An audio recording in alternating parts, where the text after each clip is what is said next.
हामी परमेश्वरको सन्तान हौँ, परमेश्वरको साझे हकदार हौँ, परमेश्वरका छोराछोरी हौँ। त्यसै कारणले गर्दा परमेश्वरको छोराछोरी आफ्नो बुबासँगको सम्बन्ध चाहिँ निरन्तर स्थापित गरिराख्नुपर्छ, घनिष्ठ सम्बन्ध स्थापित गरिराख्नुपर्छ र परमेश्वरसँग हाम्रो एउटा नजिकपनको सम्बन्ध हुनुपर्छ र परमेश्वरसँगको सम्बन्ध तोडेर हामी जानु हुँदैन। जसरी उडन्त पुत्रले आफ्नो बुबासँगको सम्बन्ध तोडेर गएको थियो, तर प्रभुलाई धन्यवाद, पछि उसको चेत खोल्यो र पछि फर्केर प्रभुसँग मिलापमा आयो र प्रभुले प्रेम गर्नुभयो। र आज म तपाईँहरूको बिचमा हामी परमेश्वरको साझे हकदार हौँ, परमेश्वरको साझे हकदार हौँ भन्ने कुरो बाँड्न चाहन्छु। परमेश्वर पिताले आफ्नो पुत्रसँग साझे हकदार बनाउनु भएको छ, उहाँको सन्तान बनाउनु भएको छ, किनभने उहाँले आफ्नो अनमोल रगत हाम्रो लागि बगाउन आफ्नो पुत्र पठाउनु भयो र हाम्रो उद्धार गर्नुभयो र आज हामीले नयाँ जीवन पाएका छौँ र नयाँ जीवन पाएको कारण हामी आज खुसी पनि छौँ, रमाट छौँ, आनन्दित छौँ, किनभने परमेश्वरले हामीलाई त्यो खुसी दिनुभएको छ, उहाँको सन्तान हुने अधिकार हक हामीलाई दिनुभएको छ। प्रभुलाई नचिन्दाखेरि हामी विभिन्न कुराहरूमा रमाउने प्रयास गर्थ्यौँ। प्रायः जसो हामी भट्टीमा गएर जाँड रक्सी खाएर रमाइलो गर्ने प्रयास गर्थ्यौँ, तर आज हामीले प्रभुलाई पायौँ। प्रभुलाई पाइसकेपछि हामी प्रभुको सन्तान भएका छौँ र तपाईँसँग रोमीको पत्र म तपाईँहरूको बिचमा बाँड्न चाहन्छु। 8को 14देखि 17 पदमा यसरी लेखेको छ, किनभने सबै जो परमेश्वरको आत्माले डोर्याएका हुन्छन् तिनीहरू नै परमेश्वरको सन्तान हुन्। किनभने फेरि डरमा पर्नलाई दासत्वको आत्मा तिमीहरूले पाएका छैनौ, तर तिमीहरूले धर्मपुत्र हुने आत्मा पाएका छौ। यसैले जब हामी परमेश्वरलाई अब्बा पिता भनी पुकार्छौँ, त्यो चाहिँ हामी परमेश्वरका सन्तान हौँ भनी पवित्र आत्माले हाम्रो आत्मासँग गवाई दिनुभएको हो। र सन्तान हौँ भने त उत्तराधिकार पनि हौँ र परमेश्वरका उत्तराधिकारी र ख्रिस्टसँग साझे उत्तराधिकारी र उहाँसँग दुःख भोग्छौँ भने त हामी उहाँसँगै महिमित पनि हुनेछौँ। आमेन। र आज हामी परमेश्वरको साझे हकदार भयौँ र उहाँसँग दुःख कष्ट पनि उठाउँछौँ। उहाँसँग दुःख कष्ट उठाउँछौँ भने हामी उहाँसँग महिमित पनि हुनेछौँ। जसरी प्रभु येशू ख्रिस्ट मारिनुभयो र चिहानमा 3 दिन रहनुभयो र आइतबार बिहानै उहाँको पुनरुत्थान भयो र उहाँ परमेश्वर पिता कहाँ सोझै स्वर्गारोहण हुनुभयो 40 दिनसम्म रहेर, र उहाँ पिताको दाहिने सिंहासनमा रहनुभएको छ अहिले, र उहाँ पिताको दाहिने सिंहासनमा बस्नुभएको छ र उहाँ महिमित हुनुभयो। उहाँको शरीर महिमित शरीर र बेथलेम गाउँमा जन्मिँदा उहाँ देहधारी भएर आउनुभयो, हाड मासुको शरीर लिएर आउनुभयो। त्यसपछि उहाँको पुनरुत्थान भएपछि उहाँको महिमाको शरीर भयो। त्यसै कारण हामी पनि परमेश्वरलाई विश्वासमा जिराखेका छौँ, परमेश्वरलाई पछ्याइरहेका छौँ, परमेश्वरको आज्ञाकारी छोराछोरी भइराखेका छौँ, उहाँका साझे हकदार भइराखेका छौँ भने हामी पनि उहाँको सन्तान हुन्छौँ, उहाँसँगै महिमित पनि हुन्छौँ, उहाँसँगै हामी एक हुन्छौँ। अनि त्यो चाहिँ हाम्रो लागि महत्त्वपूर्ण आशा, महत्त्वपूर्ण भविष्य हो र त्यो भविष्य हाम्रो लागि परमेश्वरले तयार पार्नु भएको छ। तपाईँ हाम्रो लागि परमेश्वरले तयार पार्नु भएको छ र गलातीको पुस्तकले पनि हामीलाई यो कुरा स्पष्ट रूपमा बताउँछ। हामी 4 अध्यायको 1 देखि 7 पदमा हेर्यौँ भने यो भनाइको अर्थ यो हो, उत्तराधिकारी जबसम्म बालकै छ ऊ सबै थोकको मालिक भए तापनि कमाराभन्दा फरक हुँदैन। तर बाबुले ठहराएको समयसम्म ऊ अभिभावक र संरक्षकको अधीनमा हुन्छ।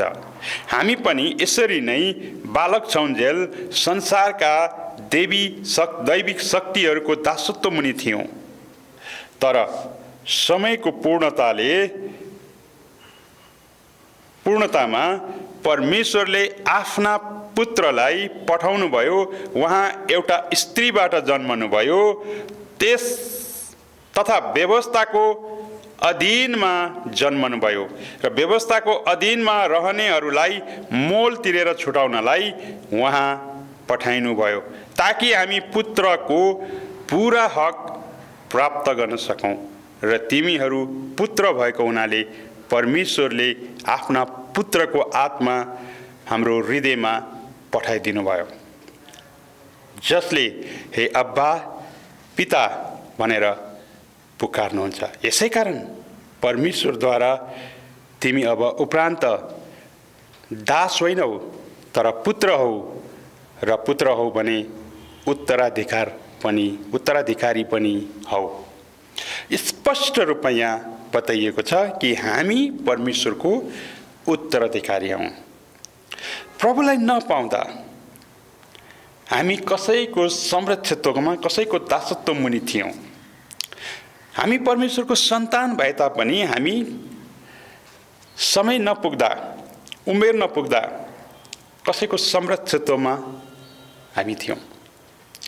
जस्तो कि मैले मेरा छोराछोरीलाई मैले सारा सम्पत्ति लेखेर दिएँ भने, अधिकारहरू लेखेर दिएँ, मेरो सबै कुरा हकहरू सबै दिएँ भने मेरा छोराछोरीको उमेर नपुगुन्जेल, हुनसक्छ नेपाल सरकारले 20 वर्ष, 18 वर्ष, 16 वर्ष नपुगुन्जेल उसको नाउँमा आउँदैन,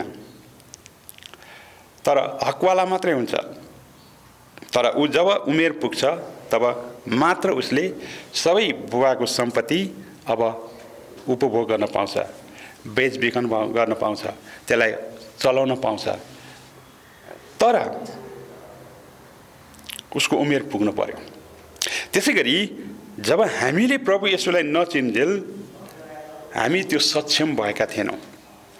जब प्रभुलाई चिन्यौँ, विश्वास गऱ्यौँ र आफ्ना कमजोरीहरू प्रभुका ल्यायौँ, हामी परमेश्वरको सन्तान भयौँ। किनभने परमेश्वरले आफ्नो पुत्र हाम्रो लागि पठाउनु भएको थियो र हामीले उहाँलाई विश्वास गऱ्यौँ र हामी उहाँका सन्तान भयौँ र हामी अहिले उत्तराधिकारी भयौँ र परमेश्वरको उत्तराधिकारी भयौँ, हकवाला भयौँ। र हामी चाहन्छु नै अथवा एकदमै संसारमा एकदमै गए गुर्जेको मानिस भए पनि, एकदमै कमजोर मानिस भए पनि हामीलाई परमेश्वरको दृष्टिबाट हामीलाई एउटा बहुमूल्य मानिस बनाउनु भएको छ। संसारको दृष्टिमा चाहिँ हामी एकदमै काम नलाग्ने मानिस हुन सक्छौँ, एकदमै अनपढ हुन सक्छौँ, एकदमै गरिब हुन सक्छौँ, एकदमै गए गुज्रेको हुन सक्छौँ। तर परमेश्वरको दृष्टिमा चाहिँ हामी योग्य उहाँको सन्तान हौँ। परमेश्वरले हामीलाई यहाँको योग्यता अनुसार हेर्नुहुन्न, हाम्रो हृदय हेर्नुहुन्छ। हाम्रो हृदय उहाँले जाँच्नुहुन्छ। हाम्रो हृदय परम प्रभुतिर ठिक छ भने हाम्रो रूप, रङ, योग्यता, शिक्षा, धन, मान, इज्जत र अरू समाजमा हामीलाई अरूले हेर्ने दृष्टिकोण मात्र हेर्नुहुन्न। यद्यपि हामी प्रभुका छोराछोरी भएको कारण हामीले हाम्रो चाल चलन, व्यवहार, जीवन शैली हामीले परिवर्तन गर्छौँ, नयाँ गर्छौँ र समाजसँग एकदमै मिलापमा रहने प्रयास गर्छौँ, एक अर्कालाई वास्ता गर्ने प्रयास गर्छौँ, एकदमै उदाहरण भएर जिउने प्रयास गर्छौँ। त्यसले गर्दा अरू मानिसहरूले पनि हामीलाई आदर गर्छन्, त्यो राम्रै कुरा हो। कसैले आदरले बोल्छन्, सम्मान गर्छन्, ओ यिनीहरू राम्रा मानिस भनेछन्। कसैले चाहिँ घृणा पनि गर्न सक्छन्। तर हाम्रो हृदय परमेश्वरसँग सही हुनुपर्छ र हाम्रो व्यवहार अरू मानिसहरूसँग पनि सही हुनुपर्छ र हाम्रो व्यवहार मण्डलीसँग पनि सही हुनुपर्छ। भनिन्छ नि, एउटा ठाडो सम्बन्ध, परमेश्वरसँग हाम्रो ठाडो सम्बन्ध हुनुपर्छ। अनि हाम्रो तेस्रो सम्बन्ध, अनि त्यो चाहिँ तेस्रो सम्बन्ध ठाडो, अनि तेस्रो सम्बन्ध चाहिँ हाम्रो संसारदेखि बाहिर, यो मण्डलीसँग सम्बन्ध अनि मण्डलीदेखि बाहिरको सम्बन्ध, तेस्रो सम्बन्ध पनि राम्रो हुनुपर्छ। हाम्रो सबैसँगको घनिष्ठ सम्बन्ध हाम्रो हुनुपर्छ।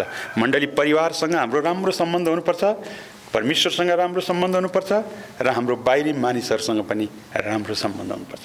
हामी परमेश्वरको सन्तान भएको कारणले हामीले एउटा उदाहरण दिनुपर्छ। त्यसै कारण हामी लक्ष्यतिर अगाडि बढिराख्नुपर्छ। तपाईँ हामीलाई थाहा छ, फिलिपीको पत्रले हामीलाई स्पष्ट रूपमा बताउँछन् कि पावलले यति धेरै प्रभुको काम गरे पनि उनले कहिले पनि घमण्ड गरेनन्। मैले सबै कुरा प्राप्त गरेँ, म चाहिँ ठिक छु भन्ने कुरो उनले कहिले गरेनन्।